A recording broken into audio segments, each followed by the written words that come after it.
So the inner workings of the mind, this is, I think, important to be aware of, that we have, I think you've gathered already, that we have a conscious part of our mind and we have an unconscious part. And the conscious is that self-talk that I was just talking about, that we have on a daily basis. We're constantly telling ourselves these little thoughts, and they go on. And then the unconscious is underneath, so we're not always aware. But when what I find is when a person makes a complaint about themselves based on circumstances, it's more of a content reframe is what we call that. And so what they say is, I feel X when Y happens.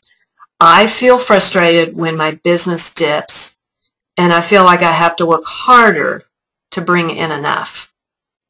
Okay, so what they're doing is they're starting off with a feeling. I feel frustrated when my business, because of a circumstance, and then they're attaching an action to it, that I feel like I have to work harder to bring in enough.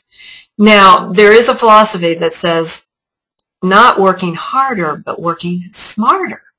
So maybe you don't have to work harder. Maybe that's just a misbelief. You know, maybe you could say, I'm a little down when business dips, but I will, I have the confidence that it can continue to develop and I can find new prospects, rather than feel like you have to get into this hard work, striving type role, which I think does lead us towards stress. And I work a lot with people that have stress because they're working too hard. So that's really a reframe that you can make. A reframe means you just change the thought. You change it into something that's going to work better for you, that's not going to cause you to feel bad. Okay, so then the second type of reframe is a context reframe, which a person makes a complaint about themselves. So like, I'm too whatever, I'm not deserving to bring enough cash flow for my business to thrive, or I don't think others will see the value in me along with my work and compensate me for the fees I deserve. And I know probably every one of us from time to time has felt like people don't see the value of what my business could offer them. And that is really just an individual thing. I mean, think about, I've tried to sell different things through the years, and I saw so much value in what I was trying to sell, and I was always surprised that people didn't just get on board with it, and think, oh, I got to have that, because I saw the value. But I think it's common, people have to see value in something. So if you're communicating something and you're trying to sell a service, or think of what is it the person gets, obviously their benefit, or how is it going to how is it going to benefit that person? And then what do you bring to the table that's of value? Like in my business, I know that I bring to the table a lot of expertise and a lot of understanding of people through the years, of working with people over 25 years. Well, I don't always say that, but usually once they've talked to me, they say, yeah, I can see you. You're not just, real in the box, like you have to do it this way. You try to work with the individual to help them see how they could move their potential into the best possible place. So it's really about moving the potential of the person to see their value and your value and get a connect there. Okay? So that's important to realize. So if you have one of those beliefs, you've got to get that out of the way. And then we might want to look at what beliefs you get stuck in. And I have a list of some that I'm going to give you right next off. I think it's the next slide here.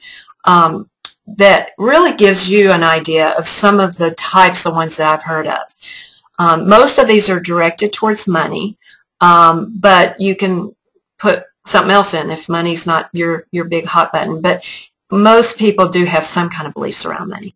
So it starts off with a belief, and then you have a feeling, and then a behavior.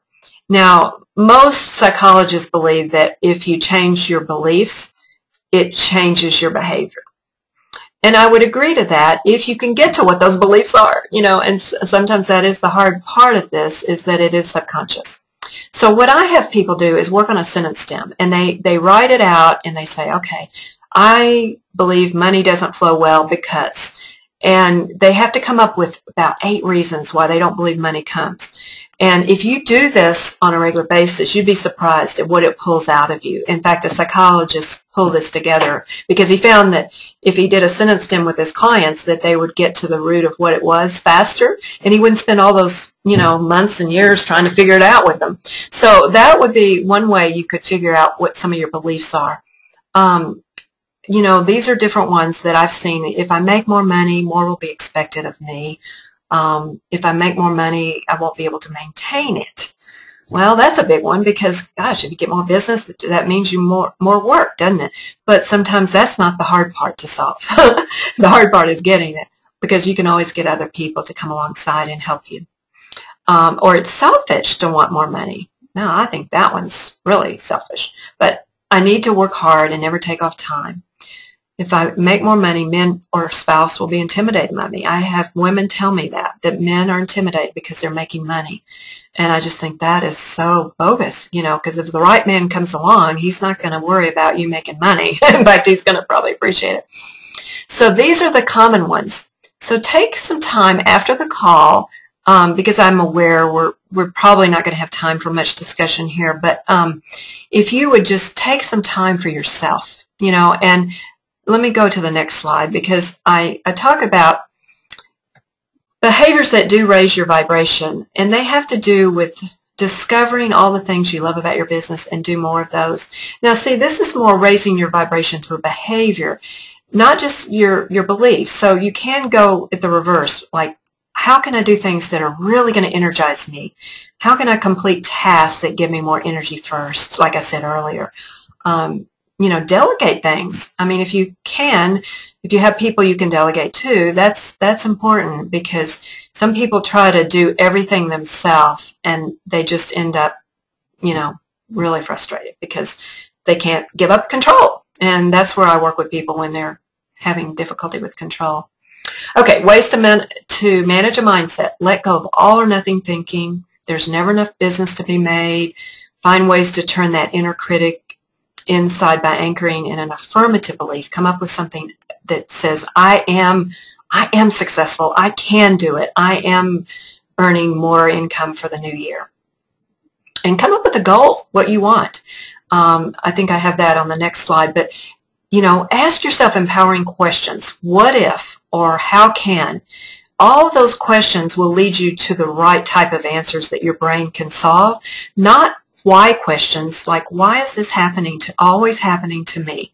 Or why is that person rejecting me? That is the brain can't work with that. So the what if it's possible to increase my income by 20% in the 2013 year? So think of those type of questions.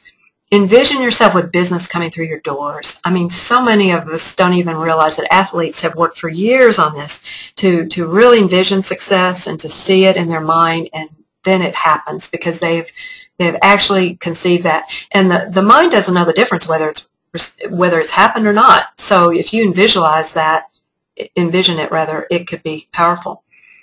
And notice how your body's moving when you're feeling disempowered. Notice your posture. If you're feeling like, the weight of the day is on me, it's going to come across in how you communicate, how you talk to people. And focus on what you want, not what you don't want, not what's lacking. Focus more on, I do want that business, or I do want more of the clients that I feel good about connecting with. I think everybody wants good clients, but sometimes it doesn't always happen. But, if we want people we feel good with, guess what? They're going to refer to us. They're going to refer others to, what they've received from us. Okay, so this is quite a long slide, and we're getting toward the end here. But these are real important. So once you're open, be open to new ways in which your intentions or prayers can manifest. So it may not come in just the way you thought of it. Sometimes the networking or the ways that I'm working towards developing new ideas or new concepts for marketing, it doesn't happen that way, but it comes in from a whole different source. So be open. Take action. It's not about people that have listened to The Secret and have, wondered about all of that. They feel like it's just all their mindset. But it's really mindset plus action. And if they're taking action, they're going to get results eventually. But it's the combination that works well. And let go of all attachment. any attachment you have to the outcome, because when we're hanging on too tightly, it makes it even harder. Just really have an open arm, meet with people, feel good about it, but let it go. And that's a hard one. I've had to work on that one. And then listen to your intuition. Follow it every moment. Sometimes we have the best inner guidance that we can listen to, but sometimes we don't listen to it. And then I love this next one, follow the breadcrumbs. I find so many times I'll get a lead, and then that lead will lead to another lead, and then it'll lead to another lead. And I'll think, wow, I got there because of that. I did a presentation back in the fall. I had a small group, pretty much like today rather, and it was in the evening. I had about 6 or 8 women, and out of those, one woman came to me, and out of that, she was a person that does ergonomics, so she helps with posture. So, it was a good person for me because, I can obviously work with people that have difficulty in the job and need help because they're not feeling good. Maybe their posture is being affected. So she sent somebody recently to me that needed a lot of emotional help. So it was just interesting, how these connections work. And then just maintain a flexible, expectant, kind of mindset, so that you think, wow, this can happen, but I need to be flexible with how it comes. But be specific. I love this time of year because I think it's a really good time for you to plan for your future, what you want for the next year, and maybe what didn't go well for this year. When I worked with Anthony Robbins, we would do that. We would have them do a little assessment to see what was working well and what did they not want to do for the next year, and what did they want to do, and get very detailed and put it in plan and put it in, writing. And then set a specific date. Sometimes we don't put a date down and we feel like, wow, it hadn't happened, but, at least it's a date that we're starting to put an intention towards, and then trust that will happen eventually. It may not happen exactly. Well, I have really enjoyed this time together. My mission is really to help people empower themselves to release any of their barriers, their subconscious or conscious barriers that are getting in their way of their health and their success. And I do have, for those of you that might be interested, on my website, a complimentary e-zine that's titled 8 Strategies to Stop Self-Sabotage. And it's going to be out of the box for you, for some of you, but it's 8 different points that I put together that I feel like really help people get out of their own way and focus more on what they want. So you're welcome to go to my website. Actually, my site is Renewed Life-Counseling, and I noticed that I have it down there as my email. It's renewedlife-counseling.com. So if you're interested, you can go and download that perfectly free. I also have an e-zine that you can get on. It's a bi-monthly e-zine that just gives you practical tips on how to live a better life with your business and your personal. So I've really enjoyed having this call with you all today, and I'm aware that you've committed to this time frame, so I don't want to go over here. But best of luck with your businesses and with where you are in life, and de-stress yourself for the holidays. So have a great one, and hopefully our paths will cross at some point.